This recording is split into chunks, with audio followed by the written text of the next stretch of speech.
रूपे मिलिया बसिला, सर्वज्ञ शिरोमणि प्रभु कहिते लगिला। तो अगले दिन श्री चैतन्य महाप्रभु श्री रूप गोस्वामी से मिलने आए और उनसे कहने लगे, जो चैतन्य महाप्रभु सर्वज्ञ शिरोमणि हैं, अर्थात सभी के हृदय की बात को जानते हैं, कौन क्या सोच रहा है, कौन क्या कर रहा है, क्योंकि परमात्मा रूप में भगवान सभी के हृदय में बैठे हैं। इसलिए श्री चैतन्य महाप्रभु, जो कि स्वयं भगवान कृष्ण हैं, वो जानते थे रूप गोस्वामी के हृदय में क्या है। तो उन्होंने रूप गोस्वामी कहा, कृष्ण रे बाहिर नहीं करी हो ब्रज हिते, कृष्ण कभू नहाते। तो चैतन्य महाप्रभु ने रूप गोस्वामी से कहा कि भगवान कृष्ण को ब्रज के बाहर, कृष्ण ब्रज को त्याग करके अन्यत्र, जिस प्रकार भगवान कृष्ण ने कहा है, वृंदावनं परित्यज्य पादं एकं न गच्छति, कि वृंदावन को त्याग करके मैं वृंदावन के बाहर नहीं जाता। तो ये कहने का तात्पर्य है कि श्री रूप गोस्वामी जो सोच रहे थे, जो नाटक लिख रहे थे भगवान कृष्ण की लीलाओं के ऊपर, तो वो इस प्रकार सोच रहे थे कि भगवान कृष्ण समाप्त करने के उपरांत कंस का वध किया, उसके बाद मथुरा में कुछ काल उन्होंने निवास किया और उसके पश्चात वो द्वारका चले गए सारे मथुरा वासियों को लेकर। में अपना समुद्र के भीतर अपना दुर्ग निर्माण किया।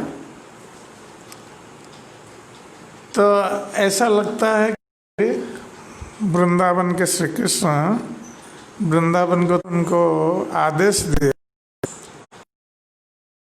वृंदावन की लीला चाहिए और द्वारका की,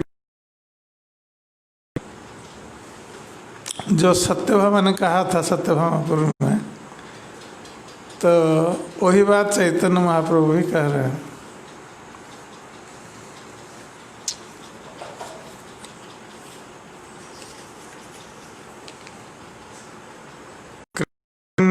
यद संभूतो य पुनसोत्यतः परा, वृंदावनं परित्यज्य स क्वचित् नैव गच्छति। यदुकुमार नाम से विख्यात कृष्ण वासुदेव कृष्ण है। बताया गया है कि जो द्वारका के कृष्ण हैं और मथुरा के कृष्ण हैं, ये वासुदेव कृष्ण हैं, वासुदेव कृष्ण, वसुदेव नंदन कृष्ण है। किंतु ब्रजनंदन कृष्ण ये ब्रज में ही रह गए थे, ये ब्रज को त्याग कर मथुरा या द्वारका नहीं गए थे। किंतु नंद कृष्ण कभी भी वृंदावन,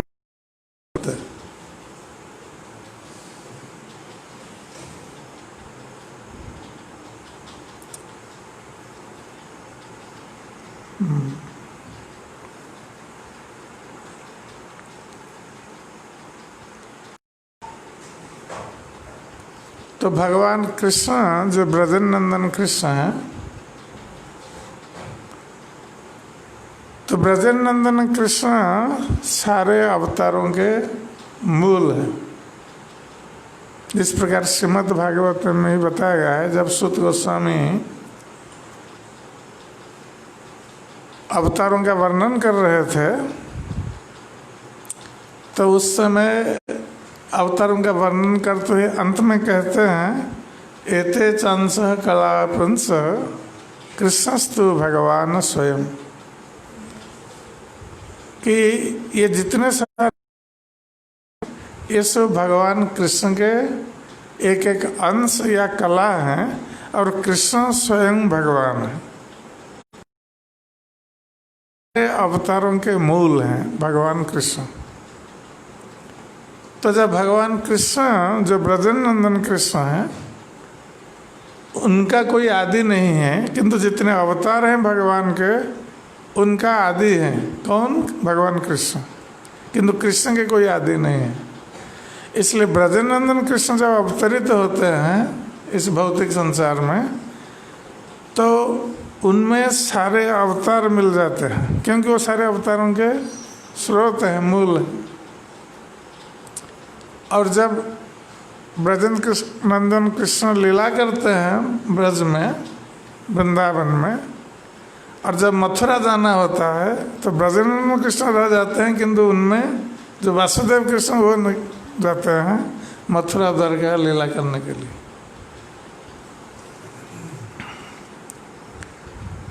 एत कही महाप्रभु मध्याह्ने चलिला, रूप गोसाई मन किछु विस्मय हैला। तो चैतन्य महाप्रभु ने यह कहकर वो चले गए मध्याह्न करने के लिए।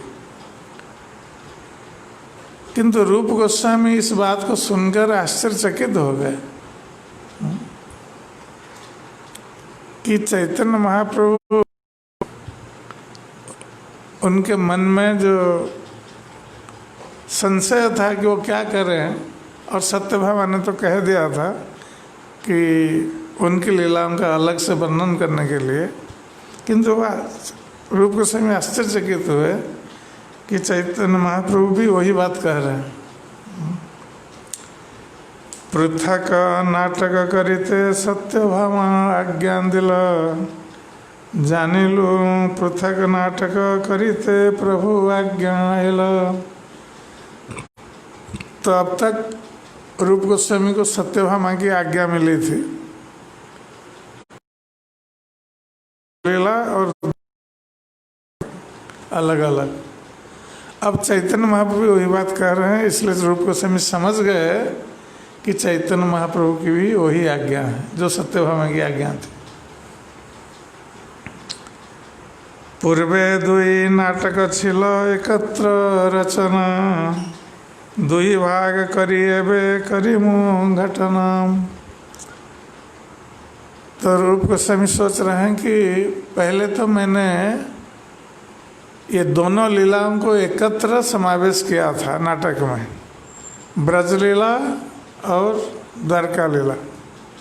किंतु अब जब सत्यभामा की आज्ञा और चैतन्य महाप्रभु की आज्ञा हो रही कि दोनों को अलग करने के लिए, तो रूप गोस्वामी ने सोचा कि अब मुझे ये अलग नाटक लिखना पड़ेगा ब्रज लीला के लिए अलग और द्वारका लीला के लिए अलग नाटक।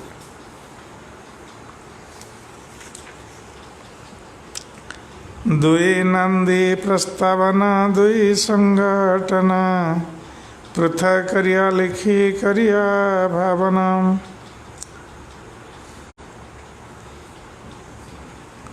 तो रूप गोस्वामी ने सोचा कि अब जब दो नाटक लिखे, इसका अर्थ है कि ये दो ग्रंथ होंगे, और ये दोनों ग्रंथ का जैसे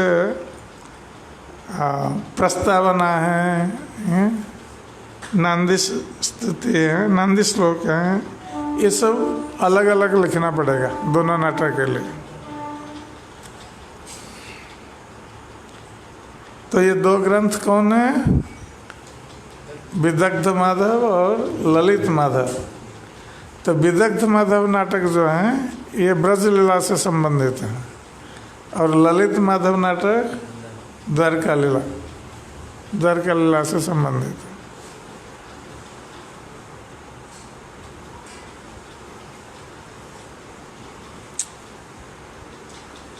रथ यात्रा ये जगन्नाथ दर्शन करिला, रथ अग्रे प्रभुर नृत्य कीर्तन देखिला। तो जब पुरी में जगन्नाथ जी की रथ यात्रा हुई तो उस समय बीच में बातचीत मत करो, जय गोपाल, सब बीच में क्यों बातचीत कर रहे हो? कोई बातचीत नहीं करना है, फ़ोन अटेंड नहीं करना, जो करना है बाहर जाकर।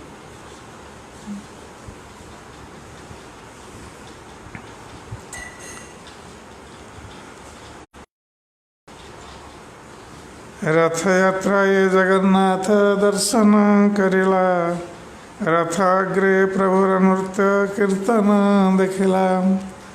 रूप गोस्वामी ने चैतन्य महाप्रभु का नृत्य देखा रथ के सामने। जब जगन्नाथ जी की रथ यात्रा हुई तो उस समय चैतन्य महाप्रभु भक्तों के साथ नृत्य कर रहे थे और कीर्तन कर रहे थे। तो रूप गोस्वामी ने चैतन्य महाप्रभु का नृत्य और कीर्तन देखा।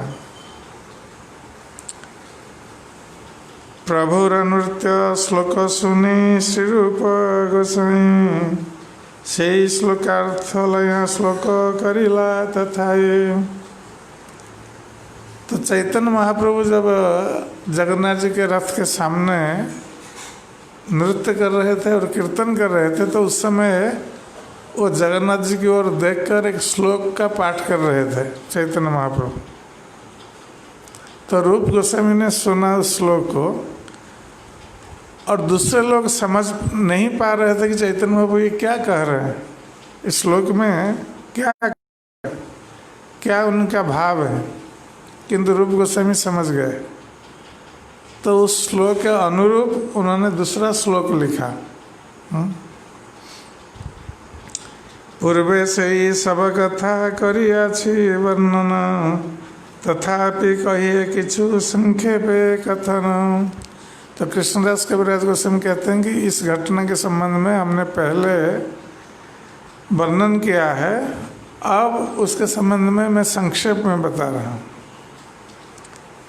सामान्य एक श्लोक प्रभु पढ़े न कीर्तने, कहने श्लोक पढ़े या कह नहीं जाने।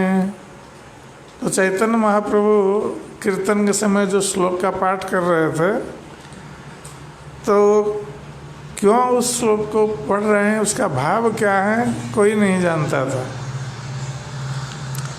सबे का स्वरूप गोसाई श्लोकेर अर्थ जाने, श्लोकानुरूप पद प्रभु के करान आस्वादन।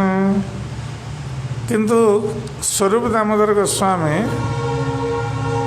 जो ललिता सखी के अवतार थे, तो ये जानते थे चैतन्य महाप्रभु जो श्लोक का पाठ कर रहे हैं उसका अर्थ क्या है, और ये जानकर स्वरूप दामोदर गोस्वामी उसके अनुरूप पद गाते थे चैतन्य महाप्रभु के कीर्तन में।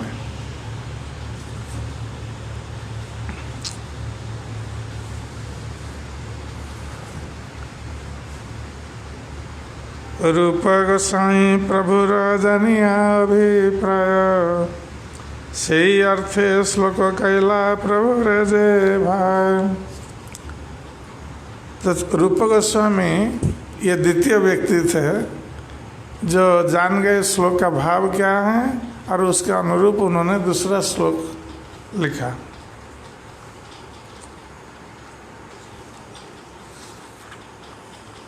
तो चैतन्य महाप्रभु जो श्लोक गा रहे थे वो श्लोक यही था,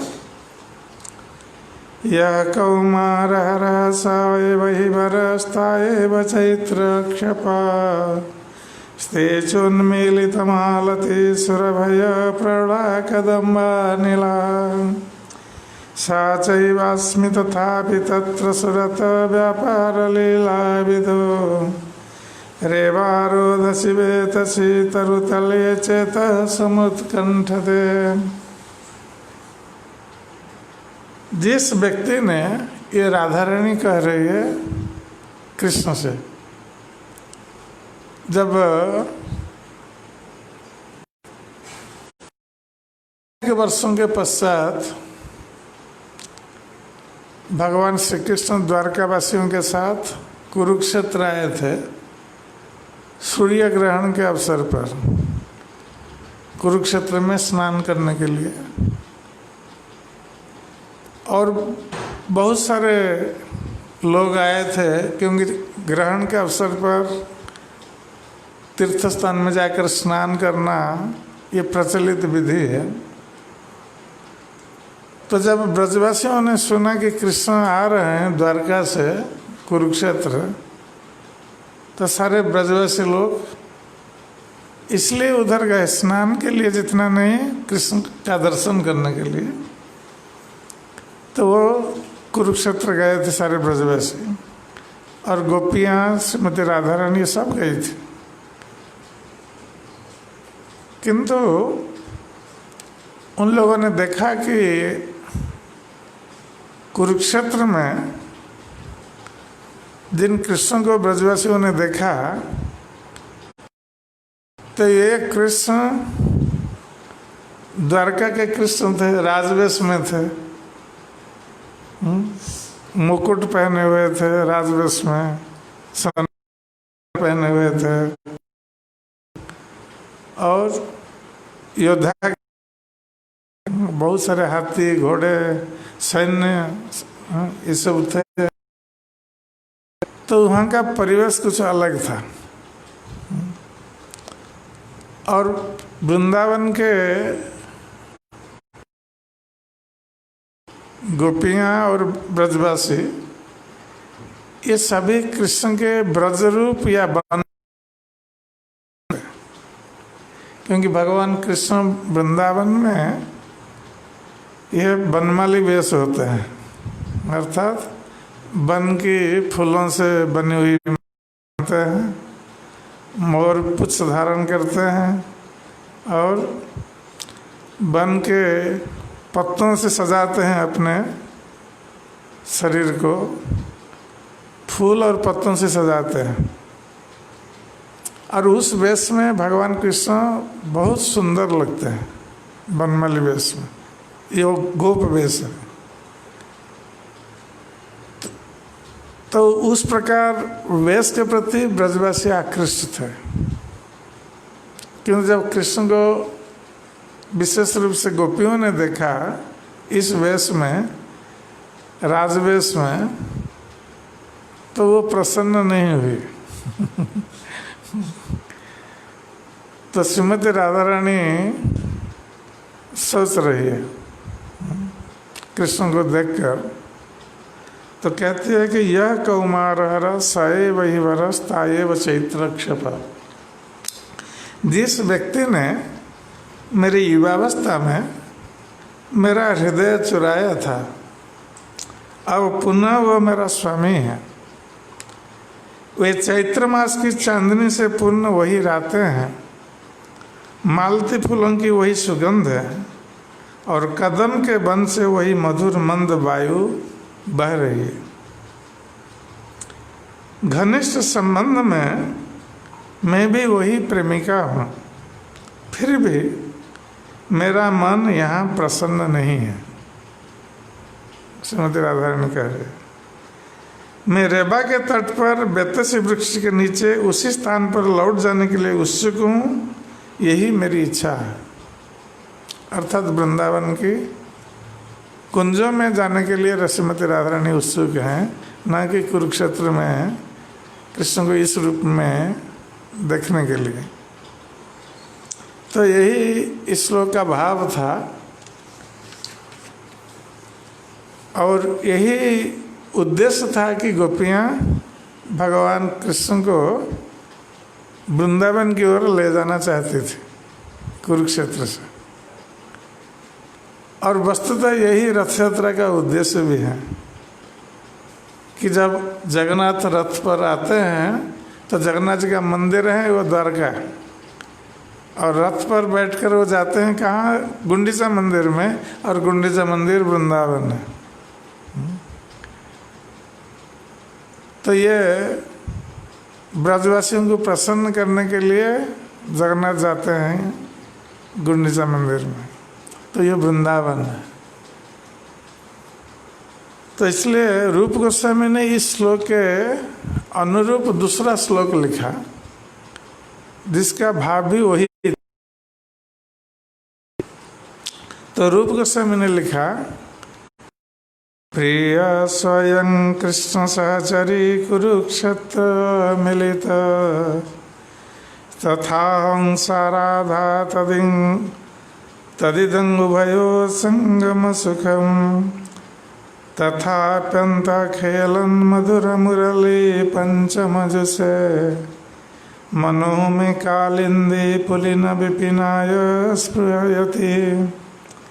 हे प्रिय सखी, अब मैं इस कुरुक्षेत्र में, ये राधा रानी कह रही है, अब मैं इस क्षेत्र में अपने अत्यंत पुराने तथा प्रिय मित्र कृष्ण से मिली हूँ। मैं वही राधा रानी हूँ और हम अब मिल रहे हैं। यह अत्यंत सुहावना है, किंतु तो भी मैं यमुना तट के वन के वृक्षों के नीचे जाना चाहती हूँ। मैं वृंदावन के जंगल के भीतर उनकी मधुर बंसी से पंचम स्वर निकलते हुए सुनना चाहती हूँ।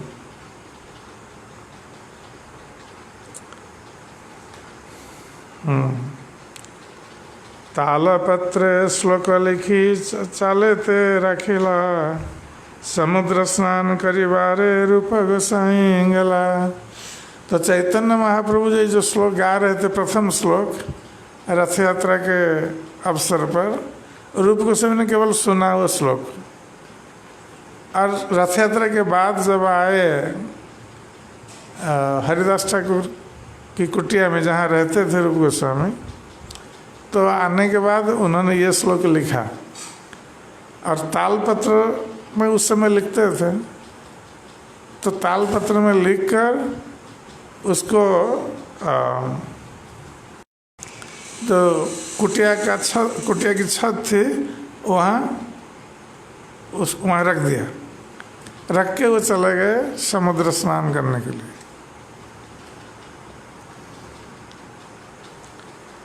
हेन काले प्रभु आइला तारे मिलिते, चाले श्लोक देखी प्रभु लगिला पढ़िते।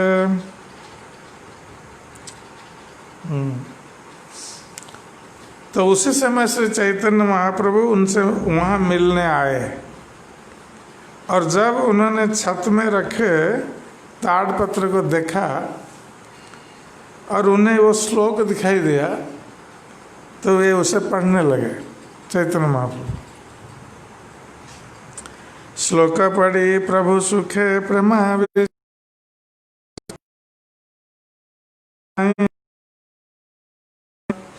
तो उस गोस्वामी द्वारा लिखित जो श्लोक था उसको पढ़कर चैतन्य महाप्रभु बहुत प्रसन्न हुए और प्रेमाविष्ट हो गए उस भाव में। तो उसी समय रूप गोस्वामी समुद्र में स्नान करके आए, लौट कर आए।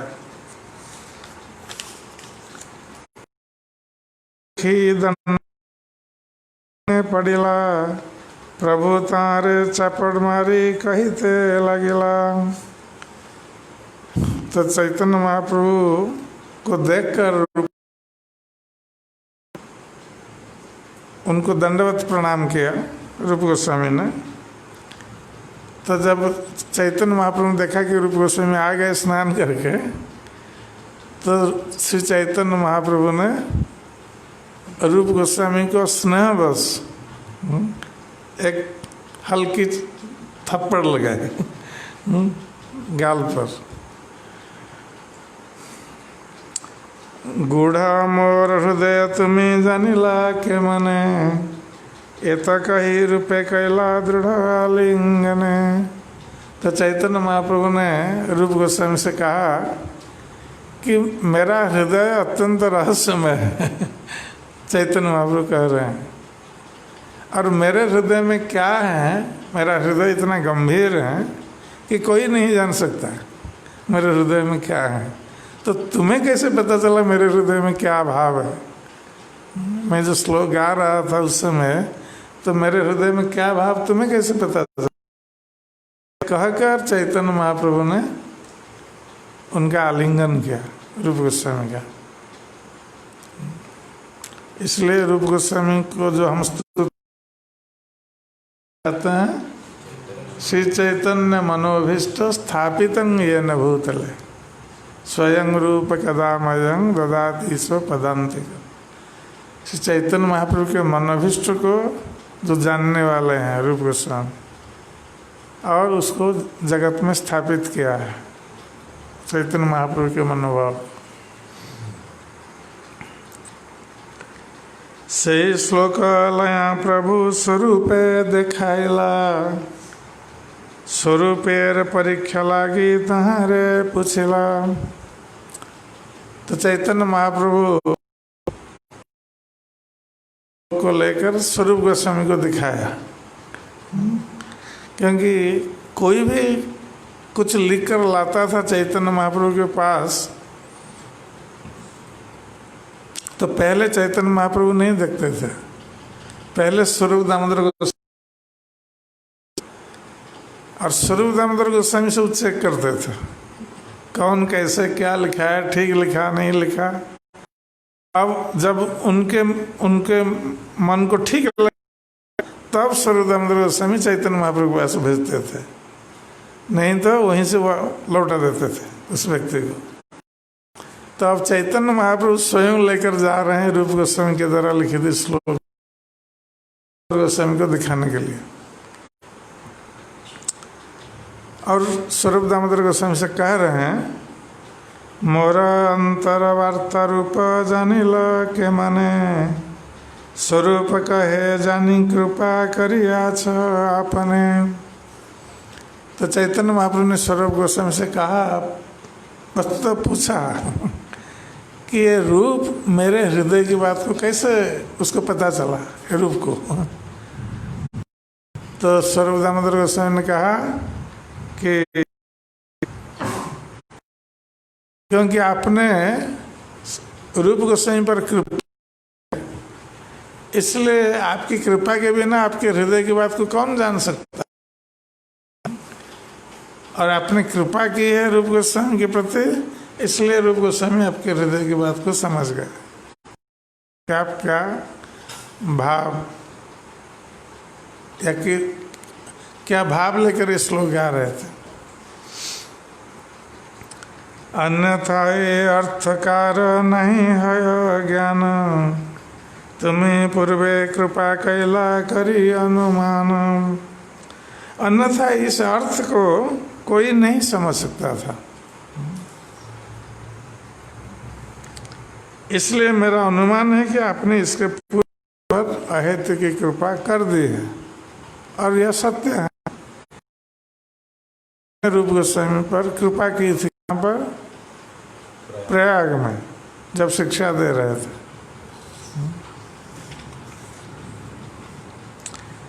प्रभु कहे यहाँ हमायो प्रयाग मिलेला, योग्य पात्र जानी आया मोर कृपा तो हैला।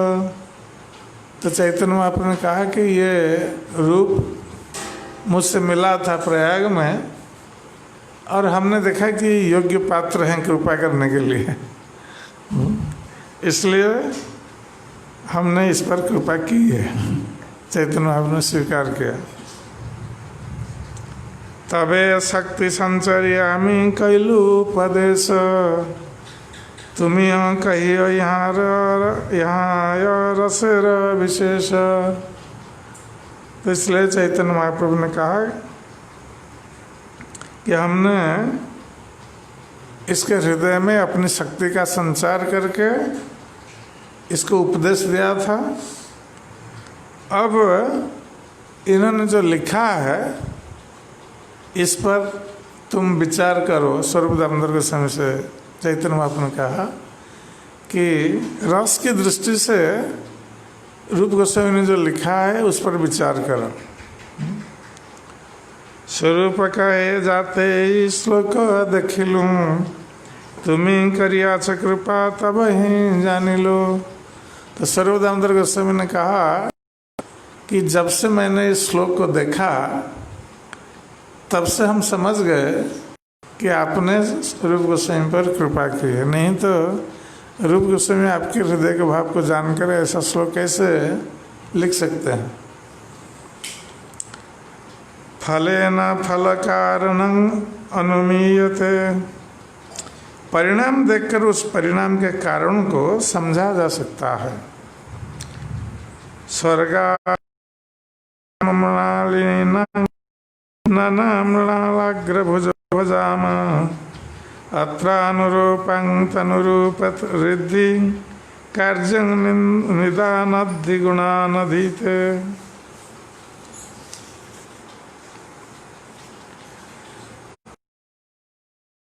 गंगा सुनहरे कमल के फूलों से पूर्ण है।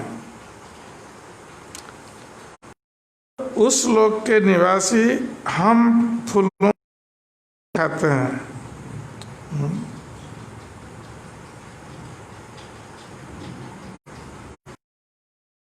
इसलिए हम अन्य किसी लोक के निवासियों की अपेक्षा अधिक सुंदर हैं। यह कार्य कारण नियम के फल स्वरूप है, क्योंकि यदि सत्वगुणी भोजन किया जाता है तो सत्वगुण उसके शरीर का सौंदर्य बढ़ा देता है।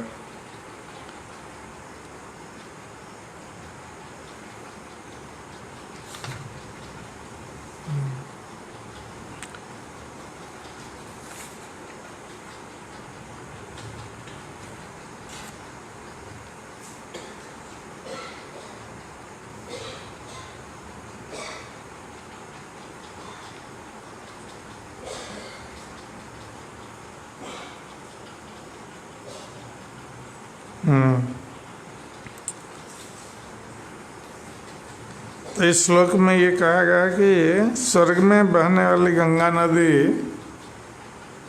सुनहरे कमल के फूलों से पूर्ण है।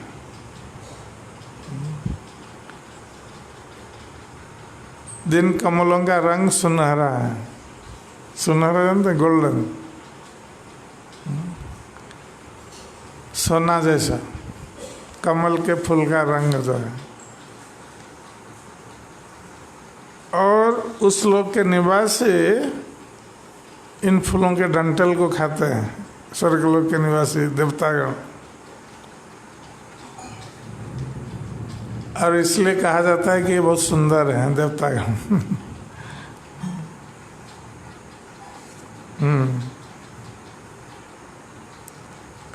तो इसलिए जो सत्वगुण का खाद्य खाते हैं तो उनका शरीर अधिक सुंदर होता है।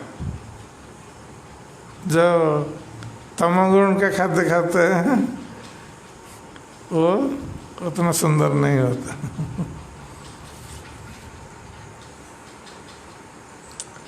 चातुर्मास्य रही गौड़े वैष्णव चलिला रूप गोसाई महाप्रभुर चरणे रहेला। तो जब बांग्लादेश से जो भक्त लोग आते थे प्रतिवर्ष नीलाचल में, वे चैतन्य महाप्रभु का दर्शन करते थे, रथ यात्रा आदि उत्सव पर भाग लेते थे, रथ आदि उत्सव में, और 4 महीना नीलाचल में रहकर बांग्लादेश में लौट जाते थे। तो इस बार भी वही हुआ। 4 महीनों के बाद जब बांग्लादेश के भक्त लोग लौट गए, किंतु रूप गोस्वामी चैतन्य महाप्रभु के पास रहे।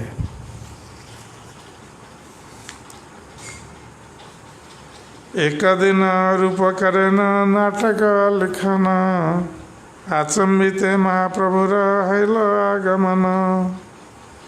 तो एक दिन रूप गोस्वामी लिख रहे हैं ये नाटक, जो नाटक का आदेश मिला था उनको। तो उसी समय चैतन्य महाप्रभु वहाँ आकर पहुँचे।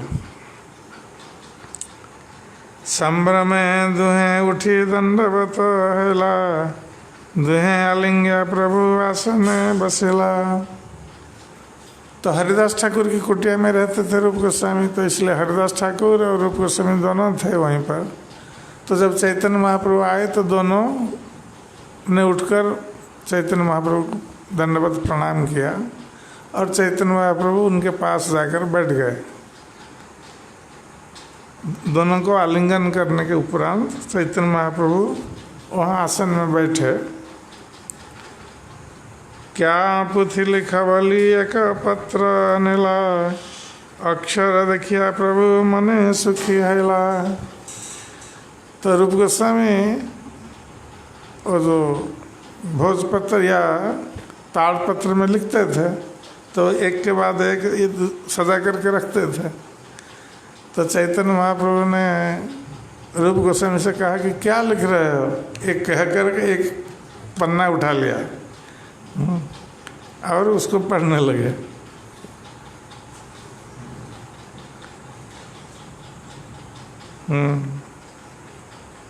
तो पहले चैतन्य महाप्रभु ने पढ़ने से पहले रूप गोस्वामी के जो अक्षर हैं उसको देखा। तो अक्षर देखकर चैतन्य महाप्रभु बहुत प्रसन्न हुए और वो कह रहे हैं, श्रीरूपेराक्षर जन मुकुतार पंथी प्रीत करेन प्रभु अक्षरेर स्तुति। तो पहले श्री चैतन्य महाप्रभु ने रूप गोस्वामी के अक्षरों की प्रशंसा की। तो उन्होंने कहा कि ये श्री रूप का जो अक्षर हैं ये मुक्ताओं की पंक्ति है, जैसे मुक्ता मोती, तो मोती की माला है या मोती को एक लाइन में रख दिया जाए जैसे बहुत सुंदर लगता है, तो उसी प्रकार रूप गोस्वामी के जो अक्षर हैं ये बहुत सुंदर लग रहे हैं।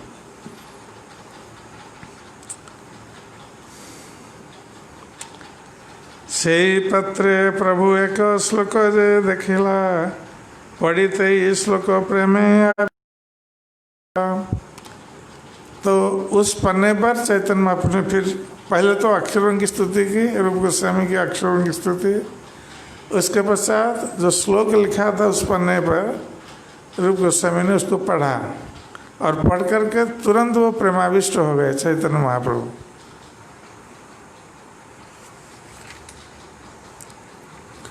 और वो श्लोक यही था,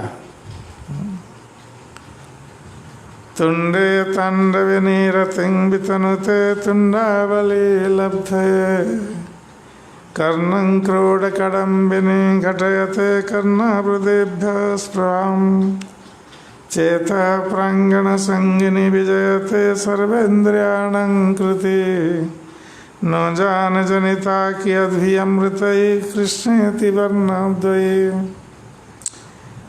तो ये राधा रानी की उक्ति है। श्रीमती राधा रानी कह रही है इस श्लोक में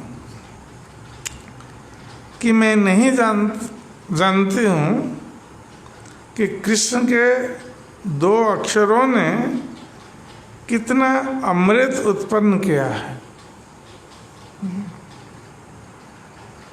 ये विदग्ध माधव में गोस्वामी के। तो श्रीमती राधा रानी कहते हैं कि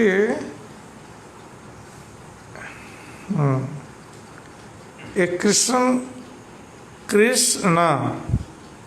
मिलकर कृष्ण होता है। तो कहते हैं दो अक्षर हैं जो कृष्ण और न, ये दोनों में कितना अमृत भरा है। जब कृष्ण के पवित्र नाम का उच्चारण किया जाता है तो यह मुख के भीतर नृत्य करता। तो जब कोई कृष्ण नाम का उच्चारण करता है तो श्रीमती राधारानी कहती है कि ये कृष्ण नाम मुख के भीतर जीवा पर जैसे नृत्य करता रहता है। तब हमें अनेकानेक मुखों की इच्छा होने लगती है।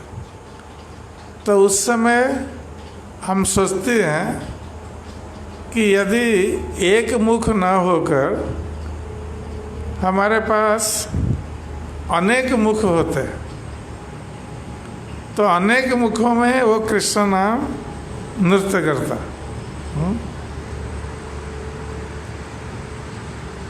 जब वही नाम कानों के छिद्रों में प्रविष्ट होता है, जब हम कृष्ण नाम का श्रवण करते हैं तो हमारी इच्छा करोड़ों कानों के लिए होने लगती है। तो उस समय हमें इतना आनंद प्राप्त होता है कि हमें ऐसा लगता है कि हमारे दो कान ना होकर करोड़ों कान होते तो करोड़ों कानों से हम कृष्ण नाम का श्रवण करते।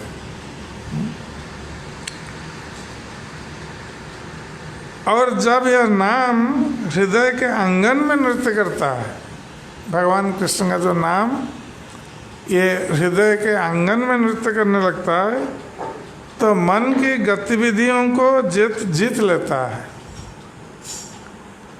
जिससे सारी इंद्रियां जड़ हो जाती है। तो जब ये कृष्ण नाम हृदय में नृत्य करने लगता है तो सारी इंद्रियां शिथिल पड़ जाती हैं और मन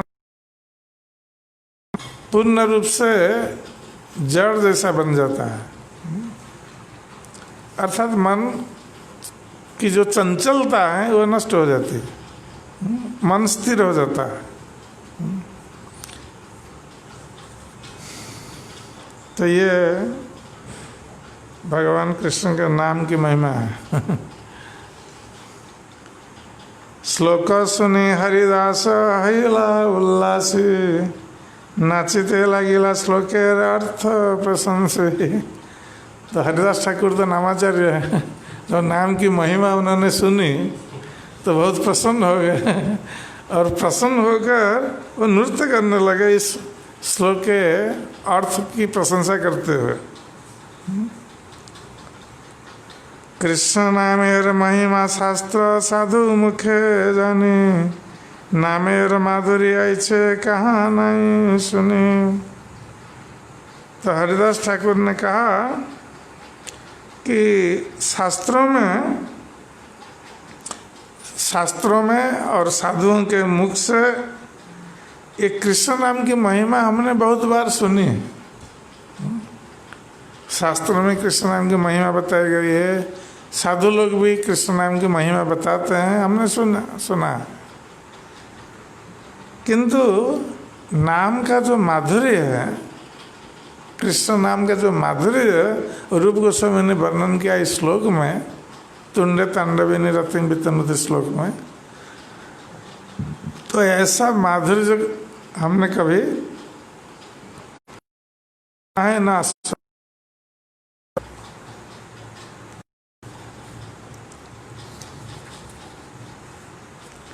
तबे महाप्रभु दुहे करी आलिंगन, मध्याह्न करित समुद्र।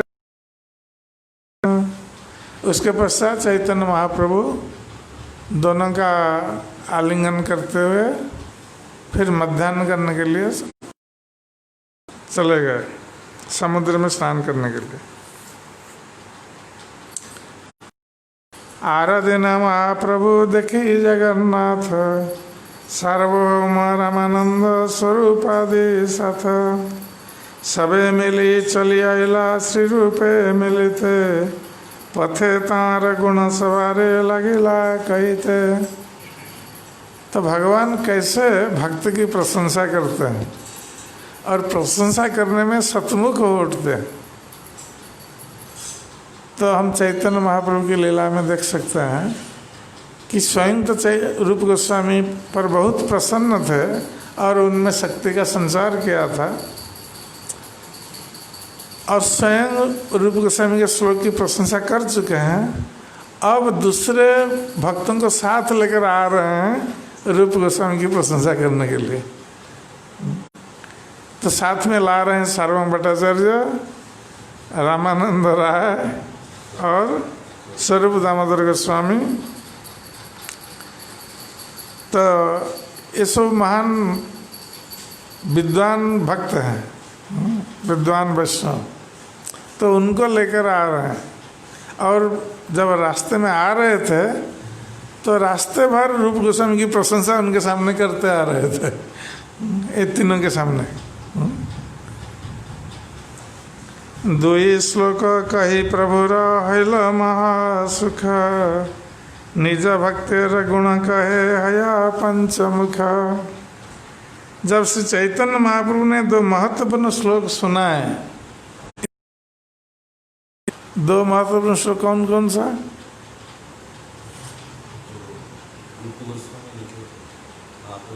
हाँ, दोनों ही रूप गोस्वामी लिखे हैं। श्लोक कौन सा है? हाँ, एक तो ये तुंड तांडविनी जो श्लोक है, प्रिय स्वयं सहचरी कुरुक्षेत्र मिलते वो श्लोक।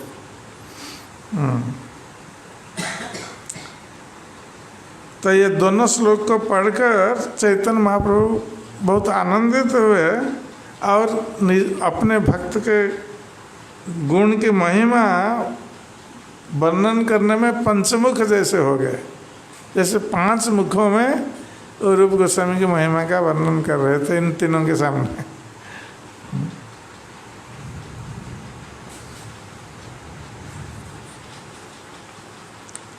सार्वभौम रामानंद परीक्षा करित श्री रूपेर गुण दुहारे लगिला कहते।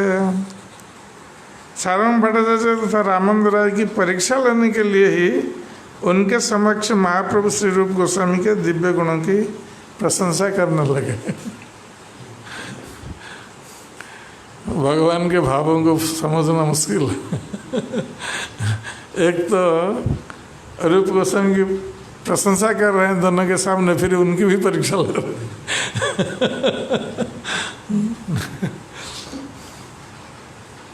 इसलिए भक्त सदा सर्वदा भगवान की परीक्षा का सम्मुखीन होता है। हर भक्त की परीक्षा भगवान लेते रहते हैं।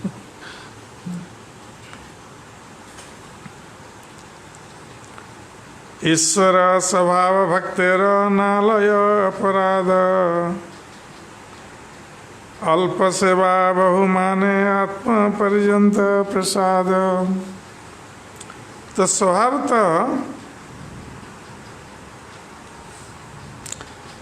पुण्य पुरुषोत्तम भगवान अपने शुद्ध भक्त के किसी अपराध को गंभीरता से नहीं लेते।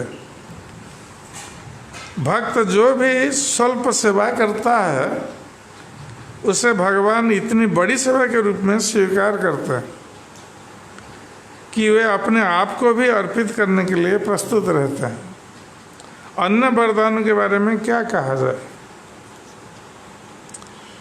भृत्यस्य पश्यति गुरुनापि नापराधं सेवं मनागपि कृतं बहुधाभ्युपैति आविष्करोति पिशुने स्वपि नाभ्यसूयं शीलेन निर्मलमति पुरुषोत्तमयम्।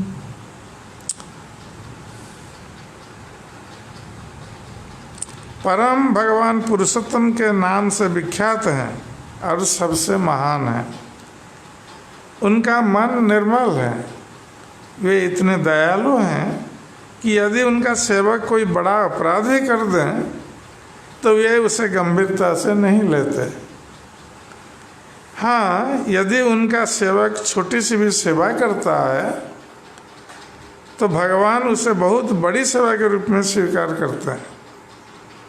यदि कोई ईर्ष्यालु व्यक्ति भगवान की निंदा भी करता है, इसके प्रति कभी क्रोध प्रकट नहीं करते।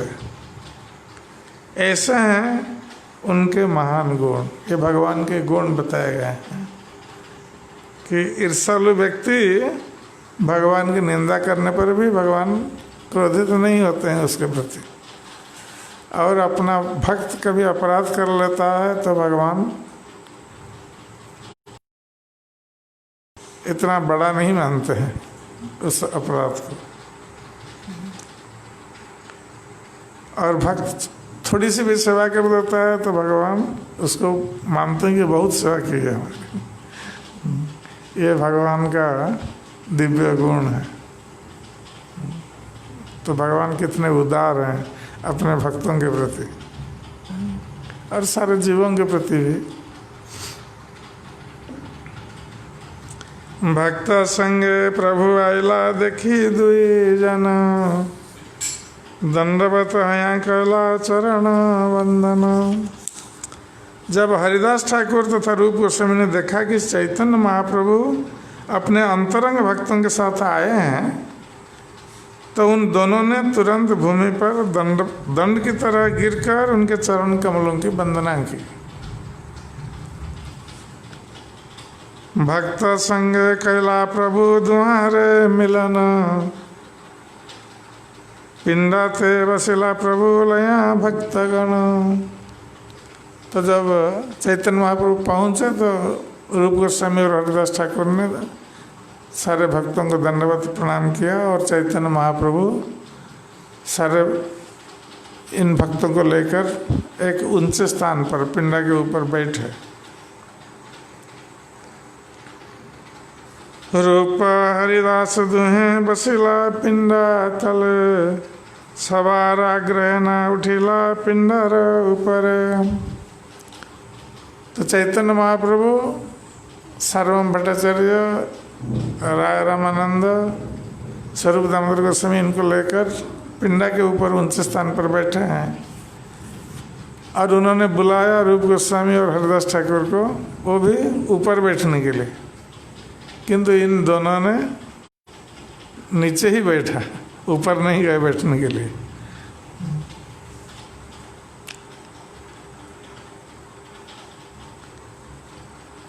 पूर्व श्लोक पढ़ रूप प्रभु आज्ञा कैला, लज्जा ते ना पड़े रूप मौन धरिला। इस महान भक्तों के व्यवहार को देखना चाहिए और उनसे सीखना भी चाहिए। तो जब चैतन्य महाप्रभु ने आज्ञा दी रूप गोस्वामी से कि रूप तुमने जो पहला श्लोक लिखा था उसको पढ़ो सबके सामने, तो हम लोग होते तो क्या करते, बहुत प्रसन्न होकर कि चैतन्य महाप्रभु कह रहे हैं, हमारी श्लोक की प्रशंसा कर रहे हैं, हमने लिखी है तुरंत आनंदित होकर पढ़ देते। किंतु रूप गोस्वामी ने ऐसा नहीं किया। इससे उनका विनम्र स्वभाव दृष्टिगत होता है कि रूप गोस्वामी कितने विनम्र थे, और यही भक्त की महानता है। जो भक्त विनम्रता को धारण करता है वो भक्त महान माना जाता है, और जो भक्त अहंकार बस अपना गौरव को चारों ओर प्रचार करता है, हमने ये किया, हमने वो किया, तो ये भगवान ऐसे भक्तों को इतनी कृपा नहीं करते जो अहंकार से के वशीभूत हो। वस्तुतः ये अहंकार भक्ति में बाधा है। इसलिए चैतन्य महाप्रभु ने शिक्षा दी है, तृणादपि सुने चैन तरोरपि सहिष्णु, कि हम सदा सर्वदा तृण से भी नीच और वृक्ष से भी बढ़कर सहिष्णु होने का अभ्यास करें, सहनशील बने और विनम्र बने, तब जाकर हम भगवान का नाम कीर्तन कर सकते हैं। और कभी भी अपने लिए सम्मान की आशा ना करें और दूसरों को सम्मान देने के लिए प्रस्तुत रहें। ये चैतन्य महाप्रभु की मुख्य शिक्षा है। तो रूप गोस्वामी लज्जावश वो मौन धारण कर गए, श्लोक को नहीं पढ़ा रूप गोस्वामी ने। स्वरूप गोसाई तबे सही श्लोक पढ़िल, सुने सवाकार चित्ते चमत्कार हैल।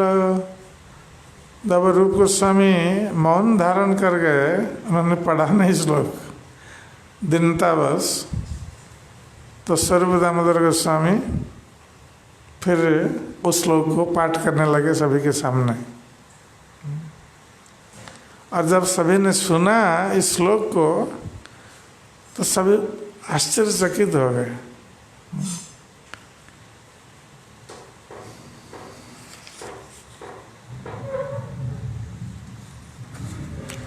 ठीक है, श्लोक के ऊपर चर्चा कल करेंगे। हरे कृष्ण।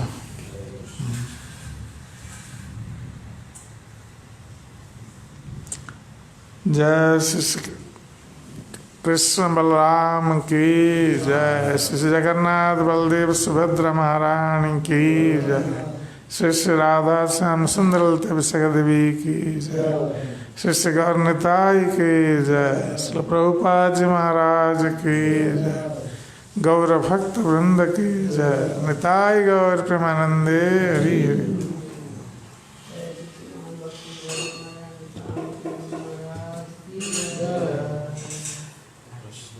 प्रश्न है क्या? जैसे कि एक दिन वैष्णव के बारे में बता रहे थे, तो जैसे कोई भी एक बार भगवान का नाम लेते हैं, कृष्ण नाम लेते हैं, तो वो वैष्णव है। महाप्रभु ने कहा। तो ये प्रश्न एक भक्त पूछ रहे थे मुझसे कि अगर कोई ऐसे भगवान का नाम लेते हैं तो वो वैष्णव है, तो भाई कृष्ण का नाम तो सब लेते रहते हैं, तो इसका मतलब वो वैष्णव है। तो हम कभी उनके प्रति अपराध करते हैं तो क्या वो वैष्णव अपराध में आता है? या फिर जैसे अनजाने में भी हम बहुत लोगों को कुछ अपराध होता है, उनको कष्ट होता है, तो क्या वो वैष्णव अपराध के कैटेगरी में आता है?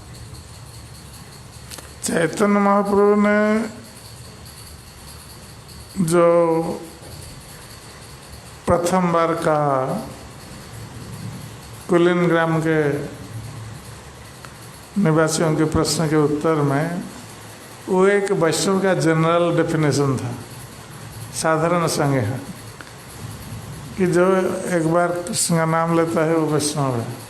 किंतु वही प्रश्न उन लोगों ने दूसरी बार और तीसरी बार भी किया, तो चैतन्य महाप्रभु ने अलग अलग वैष्णव की संज्ञा उन्होंने प्रदान की। तो वस्तुतः वैष्णव क्या, ऐसे किसी भी जीव को भी हमें कष्ट नहीं देना चाहिए, इसलिए कि सभी के हृदय में भगवान निवास कर रहे हैं। तो फिर यदि कोई कृष्ण का नाम ले रहा है, इसका अर्थ है कि वो हम जैसे भक्त ना हो सकता है, फिर भी कृष्ण के प्रति उसमें आस्था है, वो नास्तिक नहीं है, तो उसको हम कष्ट देना हमें ठीक नहीं है। ऐसे हम किसी को भी कष्ट नहीं दें, चाहे वो भक्त हो अभक्त हो। किंतु कभी कभी संसार में रहते समय ऐसी स्थिति उत्पन्न हो जाती है कि कुछ बोलना पड़ता है।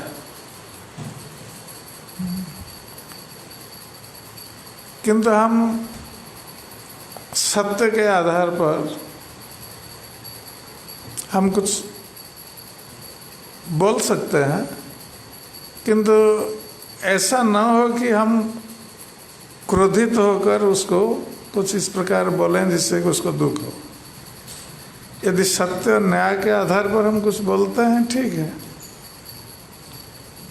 किंतु उसमें अपना क्रोध को स्थान नहीं देना चाहिए, क्योंकि व्यक्ति तब दुखी होता है जब हम क्रोध के वशीभूत होकर किसको अपशब्द का प्रयोग करते हैं या कुछ इस प्रकार बोलते हैं कि जो वो दुखी होता है। तो इसलिए जो वैष्णव हैं उसको इस पर ध्यान रखना चाहिए कि वो कभी क्रोध का वशीभूत ना हो, और जो सत्य है, जो न्याय है, उसके आधार पर बोले। और विशेष रूप से यदि कोई भगवान की भक्ति में संलग्न है, भगवान की सेवा कर रहा है, दीक्षा ले चुका है,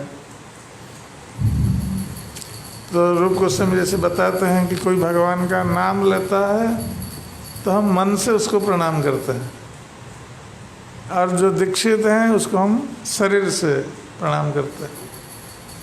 तो ये भक्तों का अलग अलग स्तर है। जिस प्रकार कनिष्ठ भक्त हैं, कनिष्ठ वैष्णव, मध्यम वैष्णव, उत्तम वैष्णव, तो भक्तों की स्थिति के अनुसार यदि हम अपराध करते हैं तो अपराध उस प्रकार गहरी तो हो सकता है। यदि हम किसी उत्तम शुद्ध भक्त के चरणों में अपराध करते हैं तो सबसे अधिक गहरीता अपराध माना जाता है। तो ये भक्तों की स्थिति के अनुसार यदि हम अपराध करते हैं तो उसकी गंभीरता उसी से जांची जाती है कि हम किस प्रकार के भक्त के साथ कैसा अपराध करते हैं। सबसे अच्छा है कि हम इससे बचे और सत्य और न्याय के आधार पर जो हमें बोलना है, यदि कोई अधर्म अन्याय कर रहे हैं हम बोल सकते हैं, किंतु उसमें हम अपने क्रोध को स्थान न दें। क्रोध, ईर्ष्या, द्वेष इसको मन में स्थान न दें, फिर हमारा अपराध नहीं होगा।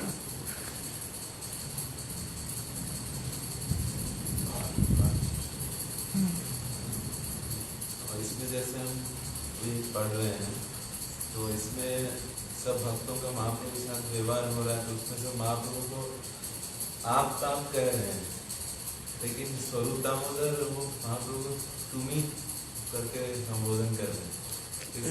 चैतन्य सत्यानंद में कहीं आप लिखा नहीं, सब तुम ही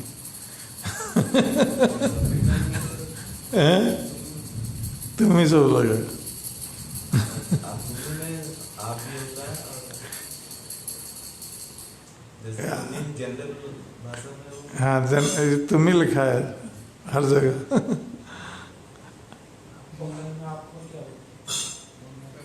आपने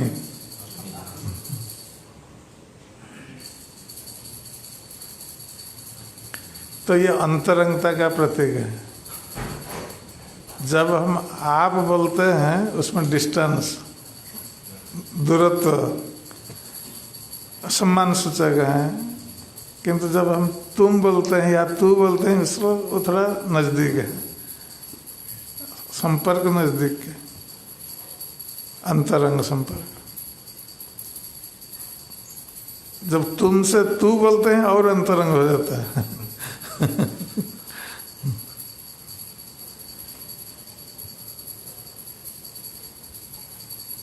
तो संपर्क के आधार पर तू, तुम, आप व्यवहार कर सकते हैं।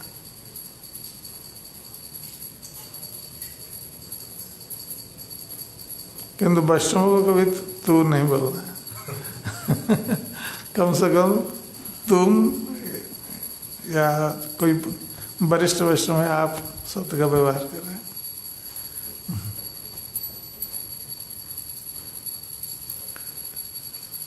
हरे कृष्ण।